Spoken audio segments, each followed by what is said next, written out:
Assalamualaikum warahmatullahi wabarakatuh. Selamat pagi. Apa kabar hari ini? Semoga kita diberikan kesehatan. Pada hari ini kakak akan membuat video pembelajaran materi pelajaran teks eksposisi dalam media massa. Sebelum kita masuk materi, kakak akan menjelaskan kompetensi dasar pembelajaran kita pada hari ini.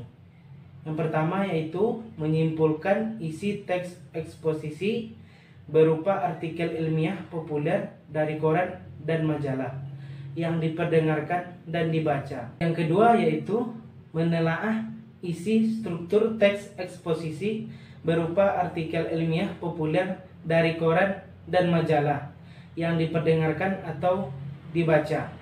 Yang ketiga yaitu menyajikan gagasan pendapat ke dalam teks eksposisi berupa artikel ilmiah populer seperti lingkungan hidup, kondisi sosial, keragaman budaya, dan lain-lain secara lisan dan tertulis dengan memperhatikan struktur, unsur kebahasaan, dan aspek lisan.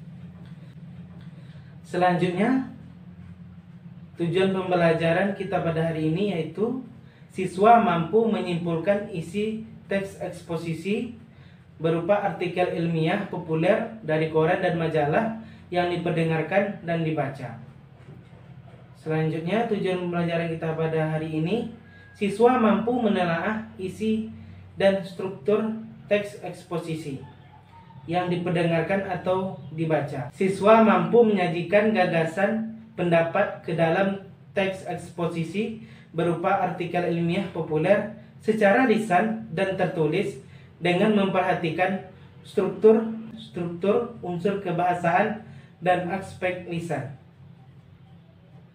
Itu tujuan pembelajaran kita pada hari ini. Baiklah, kita masuki materi yang pertama yaitu menyimpulkan isi teks eksposisi.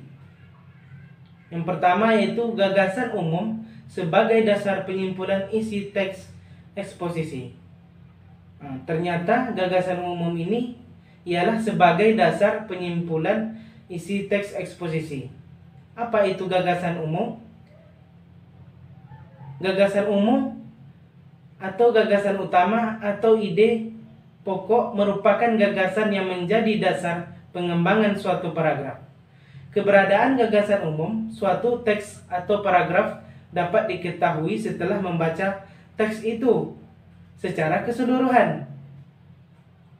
Gagasan umum akan disertai gagasan-gagasan khusus atau dapat pula disebut gagasan pendukung atau gagasan penjelas. Itu penjelasan gagasan umum atau gagasan utama atau ide pokok. Selanjutnya, gagasan khusus. Apa itu gagasan khusus?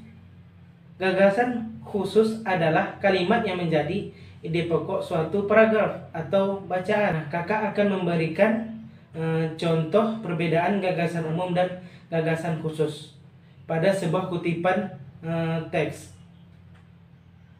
Di dalam teks ini yaitu gagasan umumnya yaitu kebiasaan masyarakat dalam membuang sampah sembarangan merupakan penyebab dari rusaknya jalan dan banjir. Itu gagasan umum. Letaknya di awal paragraf pada teks tersebut. Nah, selanjutnya gagasan khusus. Apa itu gagasan khususnya dalam teks itu? Gagasan khususnya yaitu secari kertas dibuang oleh seorang pelajar, sebuah kantong plastik dilemparkan oleh seorang ibu sepulang dari pasar, dan selembar bungkus rokok dihempaskan seorang bapak, kemudian berkolaborasi dengan sampah-sampah dari ribuan warga lainnya. Contoh gagasan yang kedua yaitu sampah-sampah itu bergabung dari berbagai tempat, memacetkan saluran-saluran air, meluap dan mengakibatkan banjir. Gagasan selanjutnya yaitu warga masyarakat mengeluh setiap hari melalui media cetak dan elektronik. Itu perbedaan gagasan umum dan gagasan khusus. Selanjutnya yaitu jenis-jenis paragraf berdasarkan letak gagasan umum. Yang pertama yaitu paragraf deduktif. Paragraf deduktif adalah paragraf yang gagasan umumnya terletak di awal paragraf. Jadi untuk menentukan paragraf deduktif ini yaitu terletak di awal paragraf. Paragraf deduktif ini terletak di awal paragraf. Itu cara untuk menentukannya. Contoh paragraf deduktif pada teks ini terletak pada kalimat pertama, yaitu industrialisasi di negara kita mendorong didirikannya berbagai macam pabrik yang memproduksi beraneka barang dan meningkatkan kesejahteraan masyarakat. Itu contoh paragraf deduktif, letaknya di awal paragraf. Selanjutnya, jenis paragraf yang kedua yaitu paragraf induktif. Paragraf induktif adalah paragraf yang gagasan utamanya terletak di akhir paragraf atau pada kalimat penutup paragraf. Jadi paragraf induktif ini letaknya di akhir paragraf. Contoh paragraf induktif yaitu pada sebuah teks ini, fenomena semacam itu merupakan bukti bahwa remaja pada tahun-tahun ini tidak selalu bernilai negatif. Itu contoh paragraf induktif. Selanjutnya, jenis paragraf yang ketiga yaitu paragraf campuran. Apa itu paragraf campuran? Paragraf campuran adalah paragraf yang gagasan umumnya terletak pada kalimat pertama dan kalimat terakhir, terletak pada awal paragraf dan terletak di akhir paragraf. Itu paragraf campuran. Kalimat terakhir paragraf ini merupakan penegasan dari pernyataan yang dikemukakan dalam kalimat pertama. Jadi untuk menentukan paragraf campuran ini yaitu terletak di awal paragraf dan di akhir paragraf. Itu pencampuran antara paragraf deduktif dan induktif. Itu paragraf campuran. Kita lihat contoh paragraf campuran pada sebuah teks ini. Saya berkeyakinan kalau Indonesia memfokuskan diri pada sektor agrobisnis, tidak ada negara lain yang mampu menandingi kita. Itu terletak pada kalimat awal paragraf. Apabila sektor ini sudah berjalan dengan baik, tidak mustahil negara kita akan menjadi salah satu negara yang ekonominya tertangguh di dunia. Itu paragraf campuran yang terletak di akhir paragraf. Itu contoh paragraf campuran. Selanjutnya, materi tentang menelaah struktur dan kaidah kebahasaan teks eksposisi. Yang pertama yaitu struktur teks eksposisi. Struktur teks eksposisi memiliki 3 bagian. Yang pertama yaitu tesis, yang kedua rangkaian argumen, yang ketiga penegasan ulang. Struktur teks eksposisi yang pertama yaitu tesis. Tesis adalah berupa pengenalan isu, masalah, ataupun pandangan penulis secara umum tentang topik yang akan dibahasnya. Itu tesis. Yang kedua, rangkaian argumen. Rangkaian argumen adalah berupa sejumlah pendapat atau argumen penulis sebagai penjelas atas tesis yang dikemukakan sebelumnya. Dikemukakan pula sejumlah fakta yang memperkuat argumen penulis. Itu rangkaian argumen. Yang ketiga yaitu penegasan ulang. Apa itu penegasan ulang? Penegasan ulang adalah sebagai perumusan kembali secara ringkas. Disebut juga penutup atau kesimpulan. Jadi itulah 3 struktur teks eksposisi. Yang kedua, kaidah kebahasaan teks eksposisi. Yang pertama yaitu menggunakan kata-kata teknis atau peristilahan yang berkenaan dengan topik yang dibahas. Contoh istilah-istilah yang ada pada artikel Nasib Hutan Kita Semakin Suram yaitu penebangan liar, hutan lindung, hutan alam, hutan rawa gambut, dan sektor kehutanan. Itu contoh istilah dalam artikel ilmiah populer yang pada sebelumnya. Selanjutnya, menggunakan kata-kata yang menunjukkan hubungan argumentasi atau kausalitas.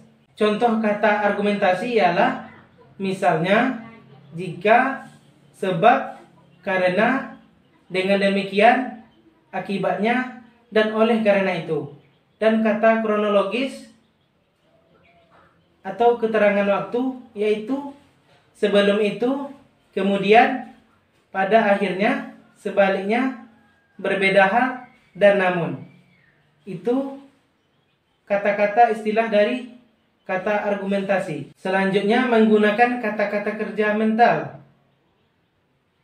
Mental verba seperti diharapkan, memprihatinkan, memperkirakan, mengagumkan, menduga, berpendapat, berasumsi, dan menyimpulkan.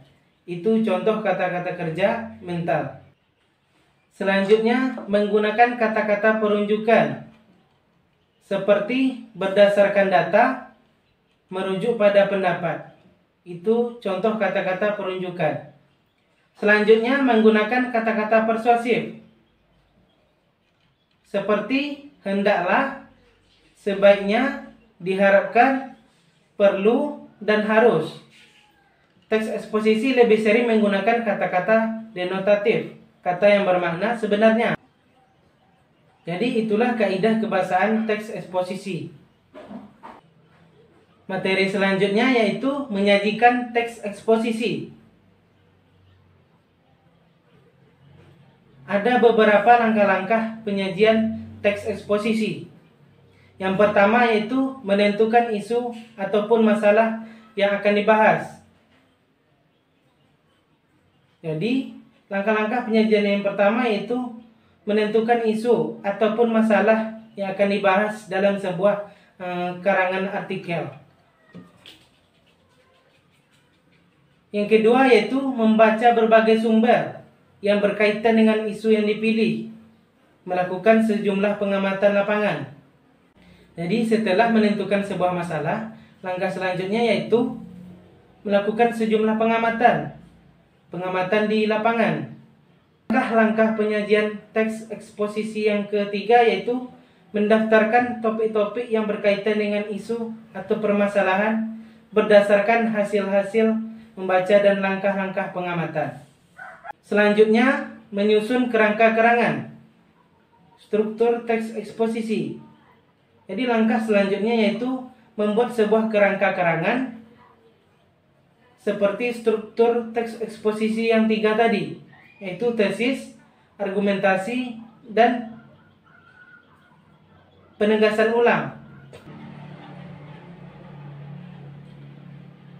Selanjutnya yang terakhir, langkah-langkah penyajian teks eksposisi itu mengembangkan kerangka yang telah disusun menjadi teks eksposisi dan menjadikan topik-topik itu menjadi argumen jelas dan logis.